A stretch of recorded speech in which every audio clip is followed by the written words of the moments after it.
Today we're here to announce that the promise that we made when we started this, that these criminals would be arrested, they would be prosecuted, and they will be maximally punished, is a promise we are keeping.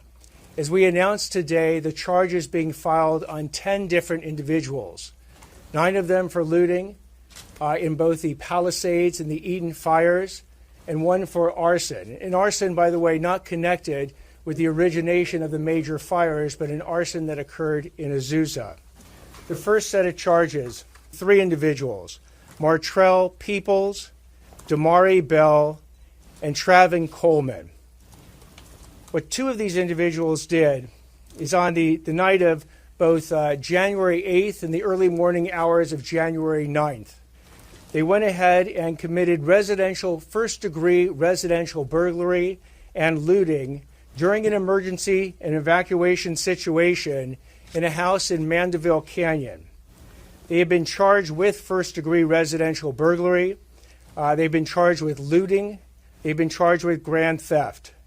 They stole over $200,000 as has been alleged by the charging documents.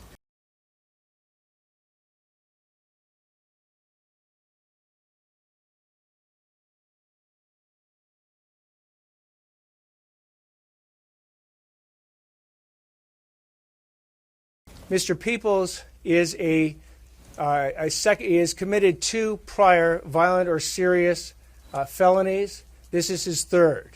As a potential 3-strike person, he is looking at life in prison. This is an incident that occurred in Azusa, where Mr. Escobar has been charged with 3 different arson charges. He is looking at 9 years in state prison. This is arson that occurred at Pioneer Park in the city of Azusa. It was investigated by the Azusa Police Department, who acted very effectively and very efficiently in apprehending Mr. Escobar. As I said before, these charges are not evidence, and they are presumed innocent until proven guilty beyond a reasonable doubt. But this shows the effectiveness of law enforcement. So when I said, and I have been saying over the past couple of days, the question is not if, but when you will be caught if you engage in these crimes. We've seen hour and hour of people in our community suffering, losing their homes, losing their property.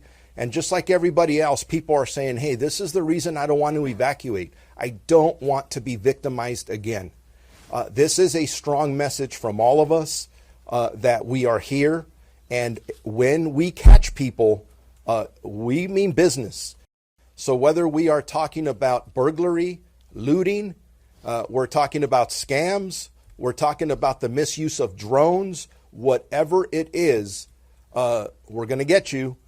Do not make this worse than it already is. You know, the numbers we're putting out are probably between 20 and 30, and the fire department's is about double that. But the fire department is correct. There are that many drones in the air at any given time. And that's why we continue to stress to the public, stop flying your drones over these fires. Let us do our job. Let us save lives. Let the firefighters do what they do best, and that's put these fires out.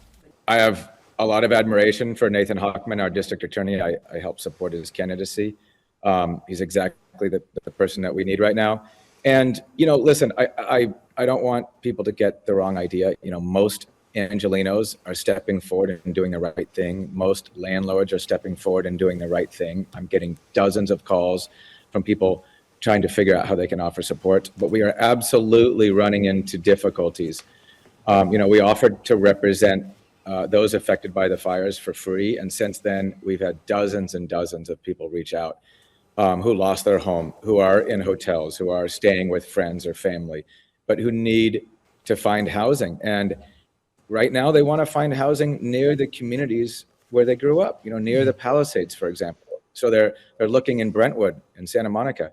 And some of those landlords are trying to take advantage of the situation. So that's why I'm doing a lot of press I want them to understand that they're not going to get away with it, and they need to understand their responsibilities. No one should be profiteering right now. And we're seeing we're having to offer 50% more in some cases over what people are asking, over market value, in order to get our clients placed into housing, and that's not appropriate. Our staff is all hands on deck. The agents are all hands on deck. This has been one of the busiest weeks of my life, and I'm happy to do it. I think the real estate community it really has a spotlight on us, and we really have a chance to give back to the people who are our clients and our friends. I mean, many real estate agents have directly lost their homes. Many of us have had to evacuate, but I'm really proud of this community. So many of us are willing to credit our commission back. So many of us are working so hard to help. We sold these houses to these people, and it's now our responsibility to help them find new ones. And I think a lot of us have stepped up. We're doing a donation drive at the Oppenheim group on Thursday. So many other brokerages have stepped up to do the same type of thing. So I am proud of the community, and this is our time.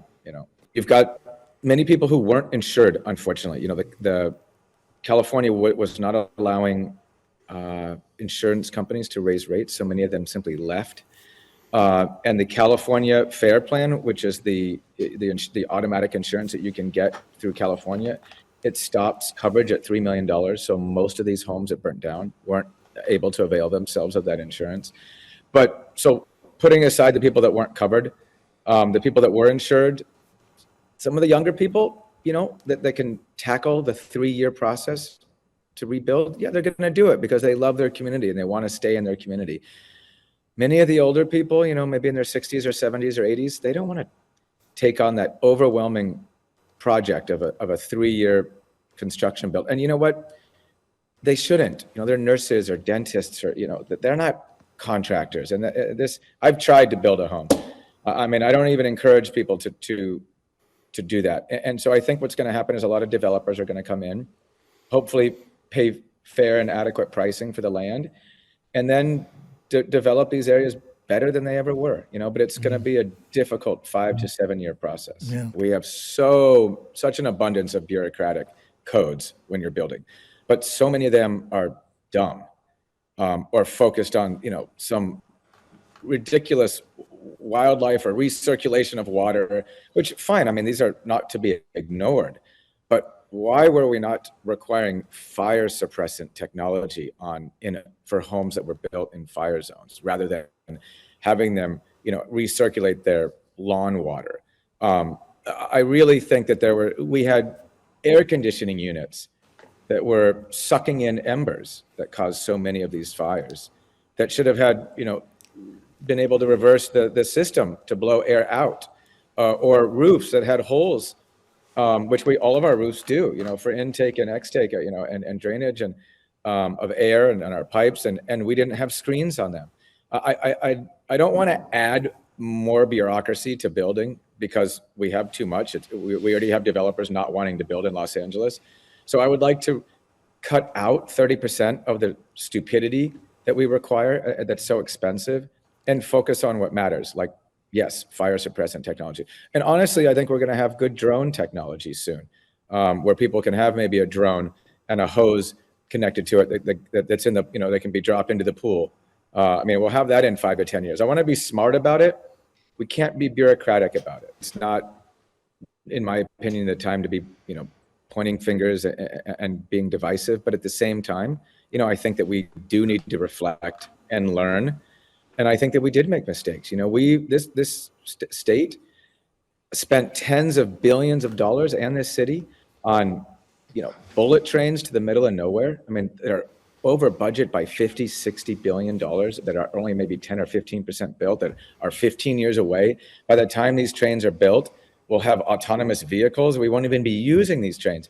We could have spent that money if we had focused. I donated $100,000 today to the LA Fire Department and Police Department in an effort to try to get more attention to what matters. And, is $100,000 going to move the needle on $1 billion budget? Of course not. But we should be focused on the things that protect us. Our fire department protects us from natural disaster. Our police department, it protects us from criminals who take advantage.